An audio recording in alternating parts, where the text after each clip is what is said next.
As the sun dipped behind the trees, Eli and Max followed their dad through the underbrush, backpacks bouncing and boots crunching over dry leaves. They were embarking on a long weekend adventure, just the three of them, far from screens and school. The forest was alive with potential, a realm of trees, sky, and firelight, waiting for their footsteps to echo in its stillness. As they huddled by the crackling fire, Max's curious voice broke the quiet, asking if they might encounter bears. Their father responded with a tight smile, assuring them there were no bears or wolves in this part of the forest. But then his tone shifted, cautioning them about something older than the land itself, something that listened and watched from the shadows. Night settled heavily over the camp as their father warned them to keep quiet, explaining that sounds could attract something ancient lurking in the woods. The boys exchanged nervous glances, the tales of the unseen growing heavier in the air, shrouded in the stillness of the forest night, heightened by every crackle from the fire. As the warmth of the fire battled the cool night air, the boys listened in silence, processing their father's unsettling words. The forest around them felt alive, every rustle magnified, and they lay awake, engulfed in the mystery of the woods, questioning what truly waited beyond their thin tent walls. Cocooned in the thin fabric of their tent, Eli and Max exchanged hushed whispers, uncertainty hanging between them like the darkness outside. The forest loomed silently beyond their sanctuary, charged with an ancient energy as they contemplated their father's warnings, the unknown pressing in around them. With the fire crackling outside, their father's figure moved protectively around the camp, but inside of the tent, Eli felt a surge of anxiety. The whisper of leaves and the shadows beyond the fabric heightened their senses, making every small sound seem like a call from the darkness, amplifying the tension in their hearts. As their father remained alert by the fire, watching for any signs from the deep woods, Eli and Max felt the weight of their father's stories settle heavily in their minds. The moonlight cast an ethereal glow over the forest, deepening the mystery as they listened closely, straining for any sound beyond the flicker of the flames. Inside the tent, Max and Eli shared nervous glances, each boy feeling the weight of their father's foreboding tale press upon them.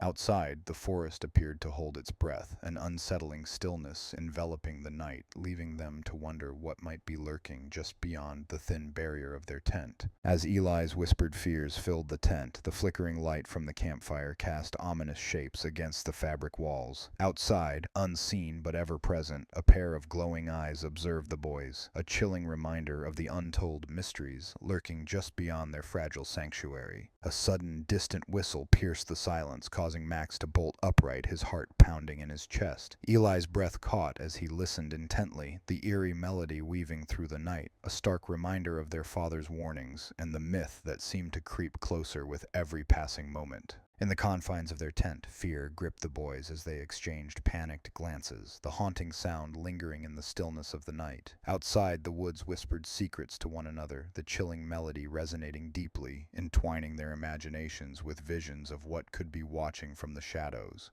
With bated breath, Eli unzipped the tent flap, curiosity battling fear as he peered into the darkness beyond. A chill swept through the forest as the mysterious figure flickered momentarily in the moonlight, leaving the boys to question if the stories were just tales, or if something truly lingered in the depths of the woods. Eli gasped silently as the shadows slipped further into the woods and Max's grip tightened around his flashlight, the urge to illuminate the darkness overpowering his instinct to stay hidden. The forest held its breath, the air thick with tension, as if even the creatures of the night sensed the foreboding energy that enveloped them. With courage wavering, Max whispered a challenge to the darkness, his voice barely breaking the stillness as they contemplated facing the unknown. Outside, the forest seemed infused with a strange vitality, its whispers weaving through the air, wrapping around the boys like a spell, urging them to listen closely to what the night might reveal. Eli retreated from the flap, fear washing over him, but Max, fueled by courage and curiosity, edged forward, flashlight poised to pierce the night. The forest around them pulsed with a life of its own, the cold air heavy with anticipation as the unknown pressed against the edges of their reality, challenging them to confront what lay beyond. Bravely stepping out into the thickening darkness, Max shone his flashlight into the depths of the forest, casting a determined glow over the unknown. Eli, watching anxiously from the safety of the tent, felt the weight of every rustle and whisper as the eerie stillness wrapped around them, urging silence yet inviting discovery. With unwavering resolve, Max stood firm, his flashlight piercing through the deep shadows of the woods, searching for answers. Unbeknownst to him, a dark shape shifted just beyond the reach of his light, lurking silently behind a tree, making the air around them thick with unspoken tension and a palpable sense of foreboding.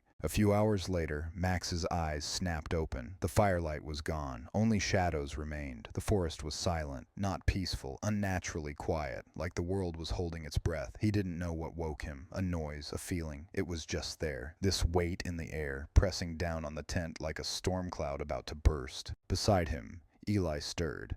"Max," Eli whispered, his voice trembling. "I'm awake." Neither moved.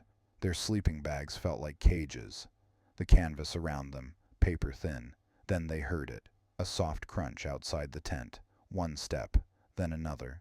Slow, measured. Max's blood ran cold. It wasn't an animal. It wasn't random. Whatever it was, it walked like it knew where it was going. A whistle broke the stillness. 3 notes. High, almost playful, familiar. Max's breath caught in his throat. It was the same tune he'd whistled before dinner, from his favorite game. The one Dad told them not to whistle. The one he'd promised not to do again. But it was wrong. Slurred. Off-key. Like someone trying to remember how it went but failing. Like a puppet fumbling with sound. Then came the voice. "Max." It sounded almost like their father. Almost. But slower, thicker, like the mouth wasn't made to speak, like someone mimicking a recording they barely understood. Then, "Eli." That one was even worse. Too perfect. An exact copy of their dad's tone. Calm, even, but hollow. Like it had been drained of something real. Max grabbed his brother's arm. Eli's whole body was shaking. The footsteps circled the tent. Leaves crunched, twigs snapped, but always just outside, never closer. Like it was waiting for something, listening, then silence. Dead, paralyzing silence. A few seconds passed, maybe more. Then, tap, tap, tap. Max flinched. Something was tapping on the side of the tent, delicate, almost curious, like fingers or claws. No zipper moved, no attempt to enter, just the tap, over and over again, circling slowly around the fabric, tracing the seams like it was studying the shape of the boys inside. "Don't breathe," Max mouthed. Eli nodded, lips quivering. The voice came again, softer this time. "Max, Eli, come out now."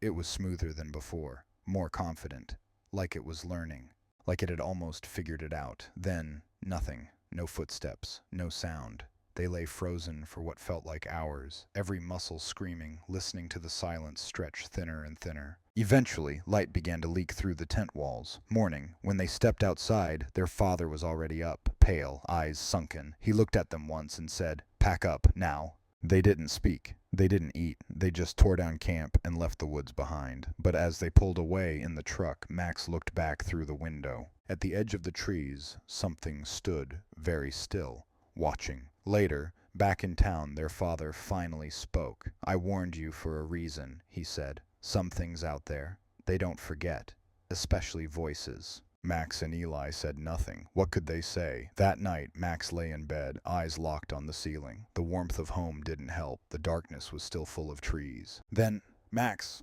A whisper, outside. He froze. Then came, tap, tap, tap, on the window, just inches from his head. He squeezed his eyes shut and prayed it wouldn't try again. But the tapping returned. Fainter, insistent. He didn't dare look.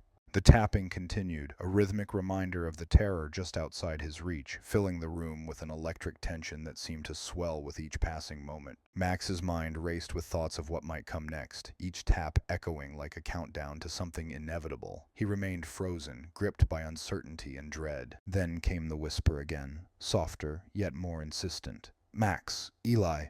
It felt like the very air was charged with dark intent, as if the shadows themselves were conspiring against them. The words hung in the air, thick with malice, sending shivers down Max's spine. Panic surged within him, but he couldn't move, couldn't speak, each nerve ending screaming for release. In that moment, time stood still. A choice loomed before them: stay in the safety of their beds or confront the horror that waited just outside, each second stretching into an eternity. With a deep breath, Max whispered, "We have to know." Eli nodded, fear still etched across his face as they steeled themselves for whatever lay beyond the glass. "On 3, Max murmured, counting down as the tension thickened around them. 1, 2, 3.